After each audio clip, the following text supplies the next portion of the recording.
नमस्कार, मनी गुरु की इस खास पेशकश में आप सभी का स्वागत है। मैं हूं स्वाति रायना। निवेश में नुकसान हो रहा है तो आपका प्लान क्या होना चाहिए? प्रॉफिट बुक करें या फिर बने रहें? बाजार के मूड के हिसाब से क्या आप भी निवेश करते हैं? तो समझ जाइए कि आपको निवेश की स्ट्रैटेजी कैसे और कब बनाने की जरूरत है।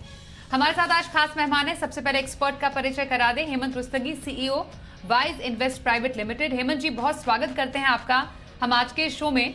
और लोगों का अनिश्चित बाजार में यही सवाल होता है कि हमारे निवेश में नुकसान हो रहा है तो हमें क्या करना चाहिए? क्या निकल जाएं फंड से, या फिर बने रहें, बाजार के चढ़ने का इंतजार करें, या फिर एक नया निवेश शुरू करें? इन तमाम सवालों के जवाब हम आपके जरिए आज दर्शकों तक पहुंचाने वाले हैं। और सबसे पहले यही समझना जरूरी है कि आखिरकार अभी जो हम बाजार में एक उतार चढ़ाव भरा माहौल देख रहे हैं, स्ट्रैटेजी किसी की क्या रहनी चाहिए ऐसे जब कभी भी माहौल बाजार का बनता है कि हाँ, कभी नरम है तो कभी गर्म है, तो निवेशकों को करना क्या चाहिए उस समय? आई थिंक स्वाति, यहाँ पे बहुत इंपॉर्टेंट सवाल आपने पूछा। इसके दो एस्पेक्ट हैं। एक तरफ हम बात कर रहे हैं मार्केट वॉलेटिलिटी की, और दूसरी तरफ हम बात कर रहे हैं कि इन्वेस्टर की स्ट्रैटेजी क्या होनी चाहिए। तो आई थिंक सबसे पहले तो अगर आप ऐसे इन्वेस्टर हैं जो इक्विटी फंड्स में या इक्विटी में इन्वेस्ट करते हैं, तो ये समझना बहुत जरूरी है कि वॉलेटिलिटी जो है स्टॉक मार्केट में एक नेचुरल फिनोमिना है, और वो समय समय पे अलग कारण से होती है। उसके कारण जो है जियोपॉलिटिकल इश्यूज हो सकते हैं, जैसे हम यूक्रेन और रशिया का वॉर देख रहे हैं, या फिर वो इकोनॉमिक इश्यूज हो सकते हैं, या वो पॉलिटिकल इश्यूज हो सकते हैं। किसी भी कारण से समय समय पे मार्केट में वॉलेटिलिटी आती है। अब सवाल ये होता है कि जब मार्केट वॉलेटिलिटी आती है तो हमें क्या करना चाहिए। हमने ये देखा है कि इस वॉलेटिलिटी के बावजूद over a longer term equity में पोटेंशियल है कि वो आपको बाकी एसेट क्लासेस से बेहतर रिटर्न दे। उसका कारण है, देखिए, आपकी प्राइमरीली दो जगह पे इन्वेस्टमेंट होती है, एक डेट और एक इक्विटी। जब डेट में आप इन्वेस्ट करते हो डिवेंचर्स में या फिक्स डिपॉजिट में, तो एक तरीके से आप पैसा लेंड कर रहे हो, पैसा किसी को उधार दे रहे हो। और पैसा उधार करके कभी भी आप वेल्थ क्रिएट नहीं कर सकते। आपको वेल्थ क्रिएट करने के लिए बिजनेस को ओन करना पड़ेगा। वो आपको एक मदद मिलती है इक्विटी के द्वारा। जब आप इक्विटी में इन्वेस्ट करते हो तो आप इनडायरेक्टली, अगर म्यूचुअल फंड में इन्वेस्ट करते हो तो आप उन स्टॉक को ओन करते हो, और स्टॉक का मतलब है बिजनेस को ओन करते हो।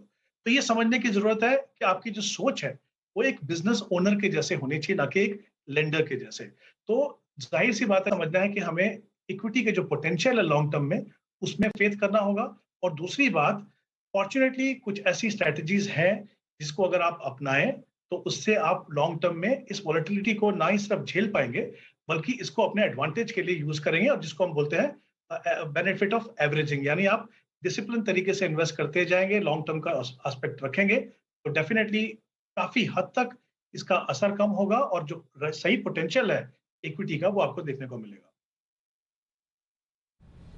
बिल्कुल। तो कहने का मतलब है कि एक क्लियर अपने सामने रास्ता तैयार रखिए कि आपको अपने निवेश से चाहिए क्या, और उसे डगमगाना नहीं है।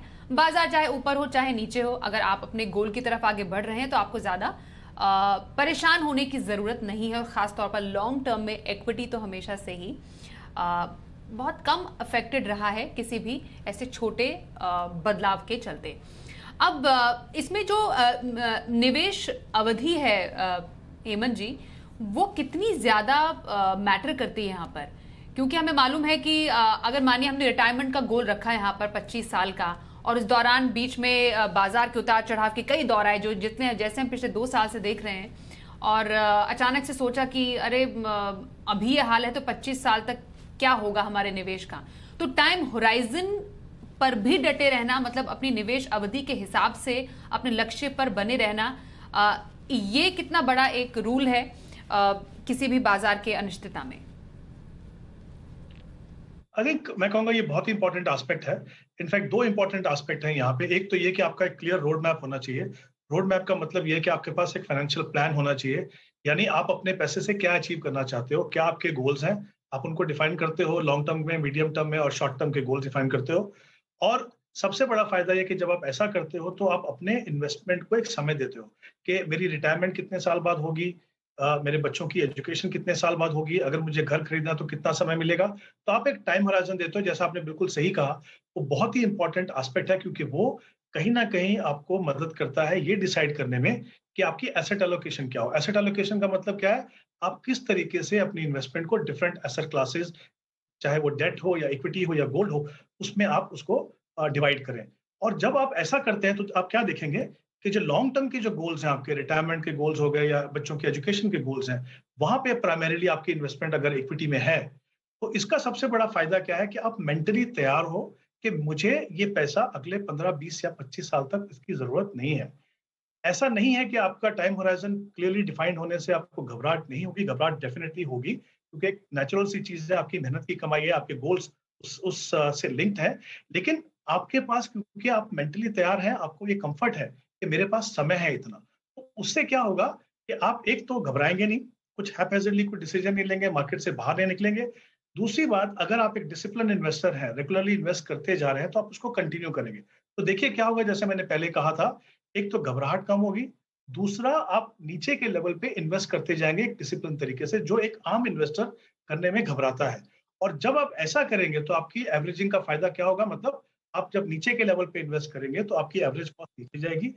जब भी मार्केट में टर्न अराउंड आएगा, सबसे पहले आपको फायदा होगा, क्योंकि आप इस वॉलेटाइल पीरियड के थ्रू अपनी इन्वेस्टमेंट को कंटिन्यू करते रहे। तो आई थिंक टाइम हैराजन बहुत ही इंपॉर्टेंट है, आपको उसको समझना होगा, क्लियरली डिफाइन करना होगा और उस पर कमिटेड रहना होगा। आप ऐसा नहीं कर सकते कि आपकी रिटायरमेंट अगर 20 साल दूर है और आज अगर आपको मार्केट वॉलेटाइल दिख रही है तो आप वहां से निकल जाएंगे।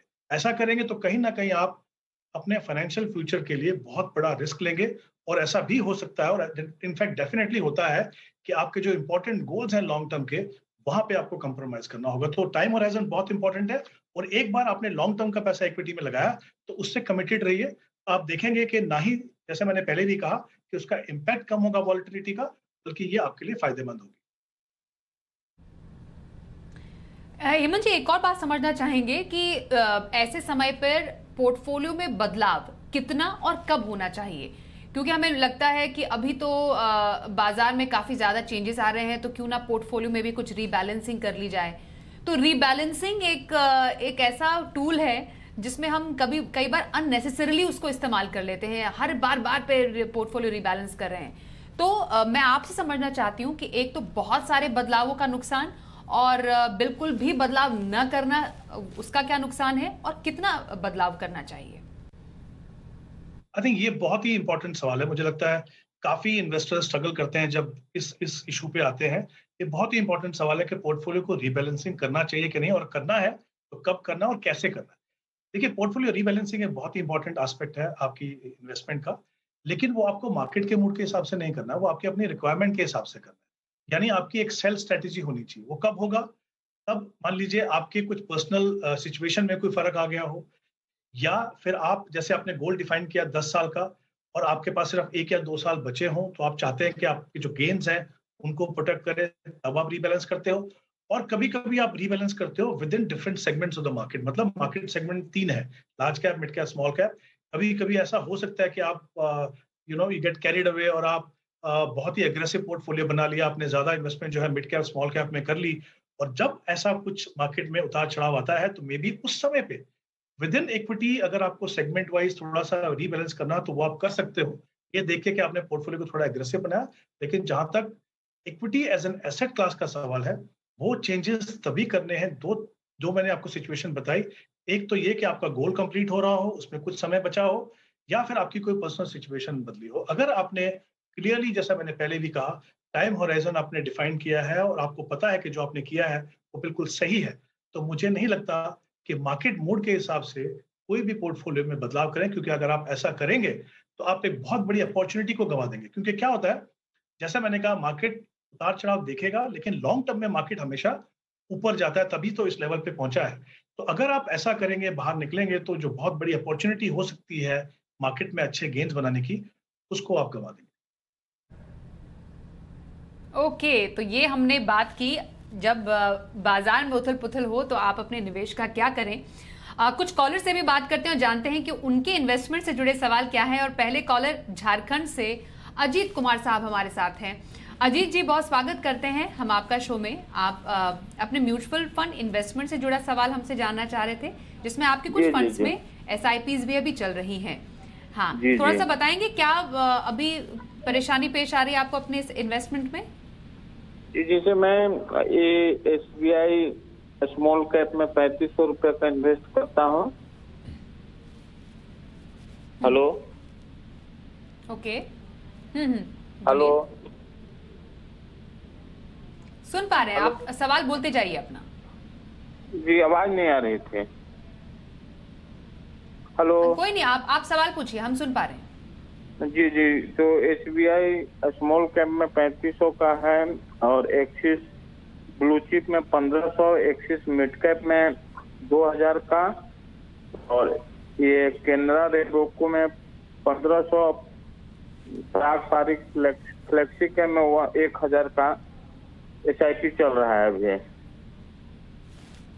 तो पिछले मतलब ये स्मॉल कैप में और एक्सिस मिड कैप एक और है मेरे एसिस इमर्जिंग ब्लू चिप में 2000 का।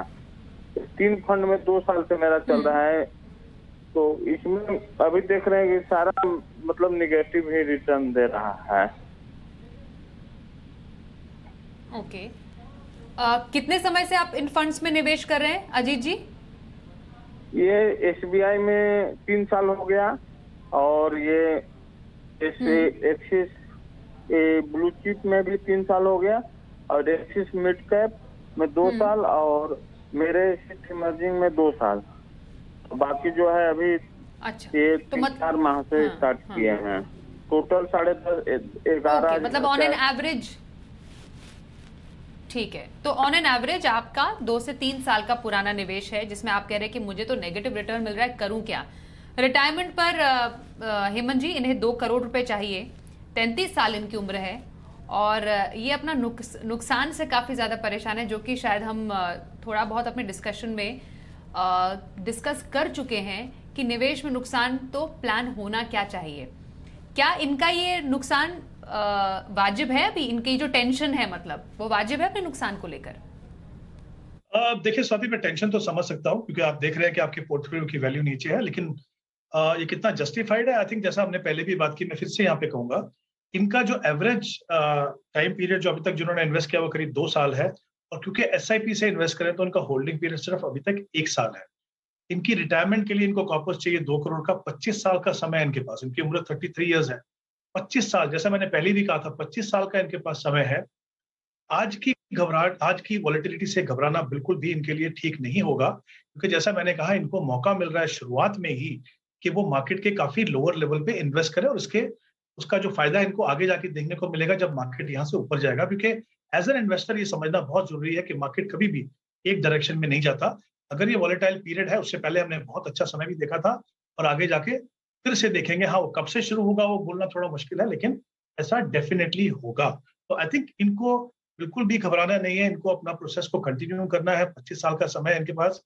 और जहां तक इनके फंड्स की बात है, मैं कह दूं कि इनके पास करीब 6 फंड हैं, शायद 11,000 की इन्वेस्टमेंट कर रहे हैं।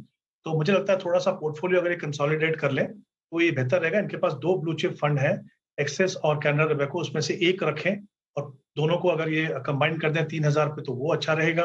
दूसरा, इनका जो एलोकेशन है मिड कैप और स्मॉल कैप में, जैसा मैंने पहले भी कहा था, कभी कभी अपना पोर्टफोलियो थोड़ा एग्रेसिव बनाते हैं। करीब 45% पैसा जो है इन 2 सेगमेंट में है, तो मैं चाहूंगा थोड़ा सा वहां से कम करके अगर ये पारंपरिक फ्लेक्सी कैप में थोड़ा अपना इन्वेस्टमेंट बढ़ाएं तो एक तो पोर्टफोलियो थोड़ा कंसोलिडेट होगा, फंड दो फंड कम होंगे और कहीं ना कहीं इनको पोर्टफोलियो मॉनिटर करने में आसानी होगी।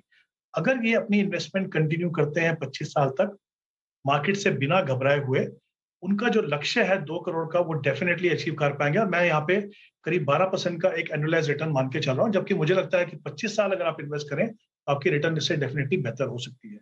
तो मेरा ये मानना है कि इनको इस समय मार्केट पे ध्यान रखना है, उससे घबराना नहीं है, इन्वेस्टमेंट प्रोसेस को बिल्कुल भी रोकना नहीं है। इनके पास बहुत लंबा समय है अपने गोल्स तक पहुंचने के लिए और सबसे बड़ा फायदा ये होगा, जितना लंबा समय देंगे उतना ही उनको पावर ऑफ कंपाउंडिंग का फायदा होगा और उतना ही इक्विटी का जो ट्रू पोटेंशियल है उसका फायदा होगा। तो बिल्कुल बने रहिए, पोर्टफोलियो थोड़ा सा कंसोलिडेट कीजिए और कोई कारण नहीं है कि अपने लक्ष्य तक आप ना पहुंच पाए। बिल्कुल अजीत जी, सिर्फ 33 साल की उम्र में आपको कम से कम लॉन्ग टर्म अपने गोल को लेकर बाजार के उतार चढ़ाव जो कि सिक्लिकल होते रहते हैं, मतलब कि समय समय पर होते रहते हैं अलग अलग कारणों से, उससे परेशान होने की जरूरत नहीं है। हेमंत जी जैसे बता रहे हैं, जो बदलाव आपको करने हैं उनका ध्यान जरूर रखिएगा और निवेश पर मनी गुरु में आप देख रहे हैं हमारा ये शो और हम बात कर रहे हैं कि अनिश्चित बाजार में आपको क्या स्ट्रैटेजी रखने की जरूरत है। हमारे साथ हेमंत रुस्तगी हैं, CEO Wise Invest private limited से। एक कॉलर से बात कर लेते हैं और उनसे जानते हैं कि क्या है उनका सवाल। हैदराबाद से भगवंत सिंह हमारे साथ है। भगवंत जी, बहुत स्वागत करते हैं हम आपका शो में।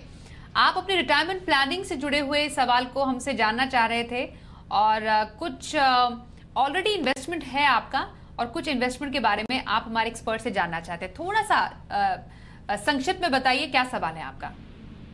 मैडम, मैं 2039 में मेरा रिटायरमेंट है और अभी मेरे पास 17 साल है लगभग। तो मैं उस टाइम चाहता हूँ कि मेरे को 1 करोड़ रुपए का लमसम मिले और मैं 20,000 तक का SIP कर सकता हूँ। तो वो कौन सा फंड है जिसमें मैं 20,000 का SIP करके 1 करोड़ रुपया तब तक इकट्ठा कर सकता हूँ। उसके अलावा मेरे पास अब मेरा GPF और PPF में भी मेरा जो सब्सक्रिप्शन है वो चल रहा है। 30,000 के GPF में है और लगभग 1.5 लाख रुपया हर साल PPF में मेरा कट रहा है मैडम। ओके, तो आप कह रहे हैं 20,000 रुपए निवेश आप कर सकते हैं और 17 साल में आपका रिटायरमेंट प्लान जिसमें 1 करोड़ रुपए चाहिए। थोड़ा हमारे पास इंफॉर्मेशन जो आपने दिया था 10,000 का दिया था, बट स्टिल हेमंत जी आप अगर अपडेट करें कि अगर 20,000 रुपए ने निवेश करने हों फंड्स में अपने रिटायरमेंट प्लानिंग के लिए आफ्टर 17 ईयर्स, कौन से फंड में आप इन्हें निवेश का सुझाव देंगे और क्या स्ट्रैटेजी ये रखें? पहले स्ट्रेटेजी की बात करते हैं। यहाँ पे भगवंत जी का अभी जो इन्वेस्टमेंट है उनकी, उन्होंने कहा कि प्रोविडेंट फंड में है और PPF में है। इस तरह की इन्वेस्टमेंट है जहाँ पे उनको फिक्स रिटर्न मिलेगा और वो एक सिग्निफिकेंट पार्ट होगा उनके पोर्टफोलियो का और होना भी चाहिए। अब क्योंकि ये इस पोजीशन में है कि अपने रिटायरमेंट की प्लानिंग करना चाहते हैं, 17 ईयर्स का इनके पास समय है और जैसा इन्होंने कहा कि 20,000 रुपये वो हर महीने इन्वेस्ट कर सकते हैं, तो मैं चाहूंगा क्योंकि ऑलरेडी इनका काफी पैसा जो है GPF या फिर जो पब्लिक प्रोविडेंट फंड है इस तरह के ऑप्शन में जा रहा है, तो ये एक इक्विटी फंड्स का पोर्टफोलियो बनाए क्योंकि काफी लंबा समय है इनके पास। और जैसे हमने पहले भी बात की शो में कि इस तरह का पोटेंशियल है इक्विटी में कि वो काफी अच्छे रिटर्न इनको यहाँ से मिल सकते हैं, प्रोवाइडेड ये डिसिप्लिन को रखें और कंटिन्यू करें अपने प्रोसेस को। तो ये क्योंकि 20,000 रुपये इन्वेस्ट करना चाहते हैं तो मैं चाहता हूँ कि मे बी वो 4 फंड ले, क्योंकि पोर्टफोलियो में एक तो इम्पोर्टेंट है कि आपके पास फंड्स कैसे हों, दूसरा ये भी इम्पोर्टेंट है कि आपका जो एलोकेशन है different segments of market, large, mid और स्मॉल, उसमें हमेशा थोड़ा सा बायस जो है वो लार्ज कैप पे रहना चाहिए लॉन्ग टर्म के लिए। आई थिंक इम्पोर्टेंट है कि आप बहुत एग्रेसिव फंड्स में इन्वेस्ट ना करें। तो मैं 4 फंड आपको बता देता हूँ। एक तो UTI का जो फ्लेक्सी कैप फंड है, जैसा कि नाम से पता चलता है क्रॉस तीनों मार्केट कैप में यहाँ पे इन्वेस्टमेंट होगी। SBI फोकस फंड एक फोकस फंड है, यानी एक कंसंट्रेटेड बेट लेते हैं बट अगेन बायस जो है वो लार्ज कैप पे है। और एक कोटक इक्विटी अपॉर्चुनिटी फंड जो large and mid cap fund है, और एक और लार्ज एंड मिड कैप जैसे कैनरा रोबेको इमर्जिंग फंड भी आप अपने पोर्टफोलियो में आप ऐड कर सकते हो। और इन चारों में अगर आप चाहें तो 5,000 ईच अगर आप इन्वेस्ट करें और इस प्रोसेस को कंटिन्यू करें, और जैसा अगर आपका गोल 1 करोड़ का है तो उसको आराम से आप उसको अचीव कर पाएंगे। इनफैक्ट उससे कहीं ज्यादा आप अचीव कर पाएंगे। लेकिन जैसा मैंने पहले भी कहा, इंपॉर्टेंट ये होगा कि पोर्टफोलियो को थोड़ा मॉनिटर करते रहिए। याद रखिए ये जो फंड है यहाँ से आप शुरुआत कर रहे हो, ऐसा नहीं है कि आपको अगले 17 ईयर्स तक इसी फंड में बने रहना है, आपको इक्विटी में बने रहना है। फंड्स अगर जरूरत पड़े आगे जाके बदलाव करने की तो डेफिनेटली हेजिटेट मत कीजिए, लेकिन जल्दबाजी में कभी बदलाव मत कीजिए। ओके, चलिए भगवंत जी, आपको राय मिल गई अपने पोर्टफोलियो पर। 20,000 रुपए अतिरिक्त निवेश आपको कहां करना है इस पर जरूर गौर कीजिएगा। अगले कॉलर से बात करते हैं। हमारे साथ एक और कॉलर हैं ओडिशा से झास्केतन पसायत। बहुत स्वागत करते हैं आपका हम अपने शो में। आप axis long term equity ALSS fund है उसमें निवेश कर रहे हैं, क्या जानना चाह रहे हैं हमारे एक्सपर्ट से इस फंड के बारे में? हाँ मैडम, एक्चुअली क्या है, मेरा ALSS का 1 लाख का मैंने कराया था, वो अभी मेच्योर हो गया है मार्च में। तो अभी मार्केट डाउन चल रहा है तो मैंने उसको नहीं निकाला। अभी मैं सोच रहा हूँ कि उसको मतलब मेच्योर तो हो गया है, उसको निकाल के मैं आइदर स्टॉक में निवेश करूँ उसको या फिर SIP में करूँ, इसके बारे में जानना था मैडम। या फिर मार्केट अप होने के तक मैं वेट करूँ। ओके, या मार्केट अप होने का वेट करें। तो मौजूदा फंड से निकले, नए फंड में डालें, स्टॉक मार्केट में डालें, क्योंकि फंड की वैल्यू नीचे है इस वक्त। ALSS फंड है इनका, 3 साल का लॉक इन होता है, तो इनके मैच्योरिटी अवधि पूरी हो गई होगी, क्योंकि टैक्स बेनिफिट भी मिलता है ईएलएसएस पर। क्या करें ये? जी, आई थिंक ये दो इंपॉर्टेंट सवाल है यहाँ पे। एक तो ईएलएसएस एक काफी बेहतरीन ऑप्शन है टैक्स सेविंग करने के लिए under section 80C। I think इन्होंने काफी अच्छा डिसीजन लिया कि ईएलएसएस जैसे इन्वेस्टमेंट ऑप्शन में पैसा लगाया। इन्होंने मैच्योरिटी की बात की। देखिए, ईएलएसएस में लॉक इन पीरियड 3 साल का है और ऐसा नहीं है कि कोई मैच्योरिटी है वहां पे, अगर आप चाहें तो उसमें कंटिन्यू कर सकते हैं। जैसा इन्होंने पहले कहा कि मार्केट में काफी गिरावट देखने को मिली है और इसकी वैल्यू थोड़ी कम हो गई होगी, definitely in line with the market fall, but ये फंड काफी कंसिस्टेंट फंड रहा है, इसकी परफॉर्मेंस काफी अच्छी रही है। तो अगर आपको जरूरत नहीं है उस पैसे की, तो आप डेफिनेटली, मुझे लगता है, उसमें आप बने रहें। इनफैक्ट मैं तो चाहूंगा, क्योंकि अगर आपने पहले ईएलएसएस में इन्वेस्ट किया और अभी भी आपको अगर इन्वेस्ट करना है, तो चाहे तो आप एक और फंड जैसे आईडीएससी टैक्स एडवांटेज वो ऐड करें अगर आपको फ्रेश इन्वेस्टमेंट करनी हो। क्योंकि सबसे इंपॉर्टेंट चीज ये है कि आप इसको अगर अपने किसी लॉन्ग टर्म गोल से अलाइन करेंगे, तो फिर आपको ये कहीं ना कहीं ये ऐसा लगेगा नहीं कि 3 साल कंप्लीट हो गए, मैं इससे यहाँ से निकल जाऊं। हाँ, अगर परफॉर्मेंस अच्छी नहीं है, कंसिस्टेंट नहीं है, तो डेफिनेटली निकल के किसी और ऑप्शन में चले जाइए जहाँ पे, क्योंकि लॉक इन पीरियड तो आपका खत्म हो चुका है। और सिर्फ इसलिए क्योंकि 3 साल कंप्लीट हो गए और इसलिए क्योंकि मार्केट में गिरावट है और हमने गिरावट ऑलरेडी देख ली है काफी, मे भी थोड़ी सी और गिरावट हो सकती है आगे जाके, लेकिन इस समय पे पैसा निकालना, वो आप स्टॉक में इन्वेस्ट करना चाहें या आप म्यूचुअल फंड में इन्वेस्ट करना चाहें, लेकिन जैसे मैंने पहले भी कहा था, एक स्ट्रैटेजी होनी चाहिए कि हम क्यों निकाल रहे हैं। अगर आपकी पर्सनल सिचुएशन में कोई बदलाव नहीं है, फंड अच्छा है, आप कंटिन्यू कर सकते हैं। अगर आपको लगता है इस पैसे को थोड़ा सा इस्तेमाल करके आप स्टॉक लेना चाहते हैं, तो डेफिनेटली आप कंसीडर कीजिए। बट अदरवाइज, जैसे मैंने पहले भी कहा शो में, हैपहैज़र्डली कोई भी पैसा मत निकालिए, क्योंकि बने रहने से ही आपको इक्विटी मार्केट का सही तरीके से फायदा होगा। ओके। कोई फंड जैसे बताना चाह रहे हैं, पूछना चाह रहे हैं कि किसी फंड में अगर निवेश करना चाहें उस पैसे को ऑल्टरनेट, तो कोई ऑल्टरनेट बताएंगे आप इनको? देखिए, अगर इनको इस साल भी पैसा इन्वेस्ट करना है और ये इन्होंने मन बना लिया कि यहाँ से निकलना है, तो उसको फिर किसी और ईएलएसएस में डाल सकते हैं, जैसे मैंने कहा आईडीएफसी टैक्स एडवांटेज में डाल सकते हैं। अगर इनको वहां से निकल के किसी नॉर्मल फंड में जाना है जहाँ पे कोई लॉक इन नहीं हो, और अगर इनको निकालना है, तो ऑब्वियसली अगर ईएलएसएस की जरूरत नहीं है, तो मैंने 3 या 4 फंड की अभी एक क्वेरी के लिए आंसर किया था मैंने कि जैसे यूटीएफ फ्लेक्सी कैप है, एसबीआई फोकस फंड मैंने बोला था, और 2 लार्ज एंड मिड कैप, उनमें से कोई भी 1 या 2 फंड आप ले लीजिए और अपने पोर्टफोलियो को बना सकते हैं।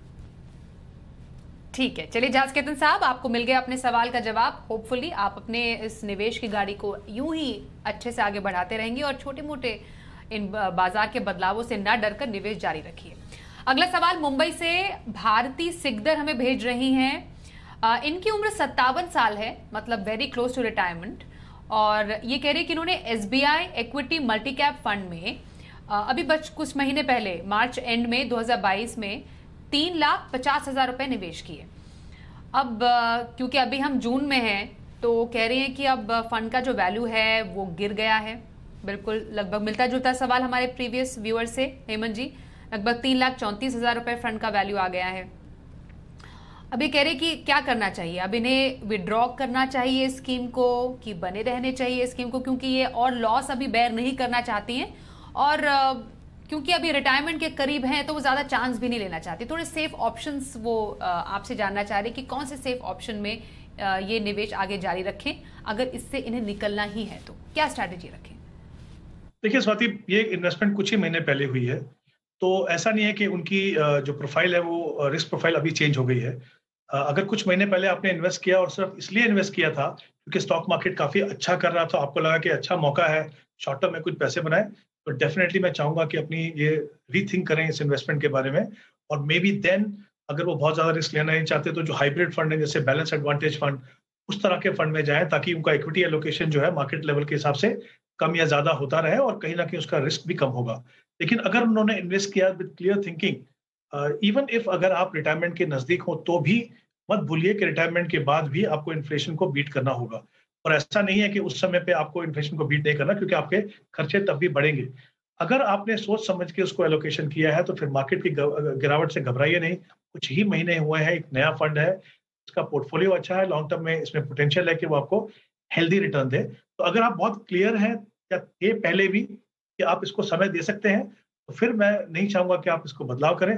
लेकिन अगर आपने बिना टाइम होराइजन सोचे इन्वेस्ट किया था, ये सोच के कि मार्केट का फायदा होगा, तब मैं डेफिनेटली चाहूंगा कि आप उसमें बदलाव कर सकते हैं। और मैंने बताया जैसे आपकी कैटेगरी है बैलेंस एडवांटेज फंड, और उनको आप कंसीडर कर सकते हो। उसमें अराउंड 35 या 40% पैसा इक्विटी में, बाकी आर्बिट्राज और डेट में जाता है। तो उसमें कुछ फंड हैं जैसे Kotak equity arbitrage Kotak balance advantage या फिर निपन बैलेंस एडवांटेज, इनमें से या दोनों फंड में आप इन्वेस्ट कर सकते हो। लेकिन मैंने कहा कि अपना टाइम होराइजन देखिए, यहाँ से अगर आप समय दे सकते हैं तो डेफिनेटली बने रहिए, ये फंड से आपको अच्छा रिटर्न मिल सकता है। ओके, चलिए भारती जी, होपफुली आप हमें सुन रही होंगी और समझ गई होंगी कि आपको क्या करना चाहिए, निकलना चाहिए या बने रहना चाहिए। समझदारी है बने रहने में, क्योंकि आपका निवेश अभी काफी नया है।